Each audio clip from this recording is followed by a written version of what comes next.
The school is really strong in academics, with leavers progressing to top universities, even including Oxford, Edinburgh, King's College London, York. Yeah. Excels in performing arts. And has a really strong reputation in the performing arts independent school, performing arts school of the year, a year or so ago.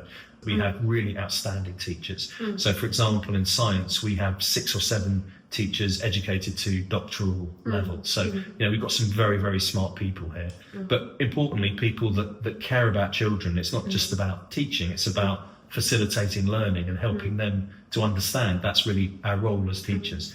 And that's very much in the ethos of the school. So I think a broad curriculum that caters for a wide range of interests and abilities. Small classes, of course, we're a small school, so the average class size in most year groups is about 14 or 15, and really high quality teaching and learning. We had our ISI inspection in 2023 that said we were excellent on all measures, including all of our academic provision. I think people now look at St Edmund's as not just a very caring school that's good at creative arts, but actually a serious academic school as well. I noticed students, they got so many interesting programs apart from curriculum. For example, you organize trips to Bank of England, Kenya, New York, Finland. What are those opportunities?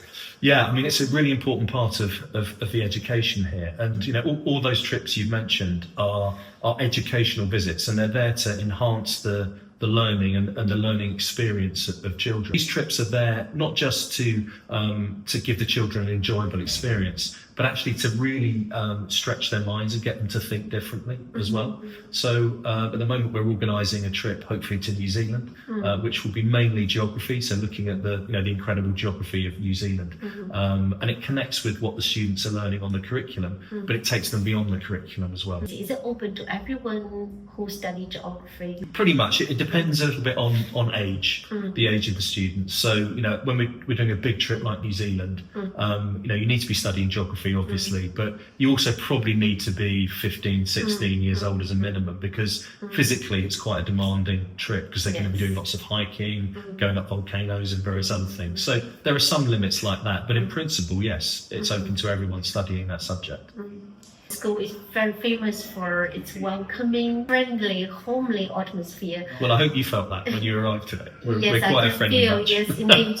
So instead of just being a place to study, it's actually a really nurturing environment, which is so important, especially for those who came from overseas. Yeah, a nurturing environment, that's a great phrase, and that's certainly what we aspire to be. It's partly in the values of our school, mutual respect. And that's the guiding principle of our school, that we respect each other, we try to understand each other's individuality, and we respect what people say and treat each other appropriately. I think that's crucial. But also a core value here is social responsibility. So we don't just teach our young people to think about and care about what others are saying. We actually encourage them and teach them to take responsibility for the well-being of others too. As a caring institution, primarily a nurturing environment, to use your phrase. And that's in our DNA, that's always been there, that's who we are. I mean, that's good educational practice as well, because if a child feels welcome and feels secure and comfortable in an environment like this, then they can flourish and take advantage of all these amazing opportunities. Pastoral care is the bedrock of everything we do. For our overseas parents, their children can be a home-to-home journey. Absolutely, or be looked up very well at school. Absolutely, that we realise, students that come to St Edmund's from all over the world, and it's a huge decision for families to make. They're entrusting the care and nurturing of their children to people that they don't know particularly. So we take that really seriously, and there's a number of things that we do to help transition new students into the school, so they feel part of the community and happy and welcome as quickly as possible. So we run an induction program from day one. We give tours, we give orientation training to all of our new students. We have a buddy system, so we buddy new students with existing students, and in combination, all of these things work very well. Anyone here can help you, and you can go to anybody, whether it's me or another student, whatever that is. We all expect to help, and we all want to help you feel welcome and comfortable in the school. So, but as I said, I think it's kind of in the ethos, in the DNA of the school. It's who we are, and that's why I love it here. That's why I've stayed here and won't be going anywhere.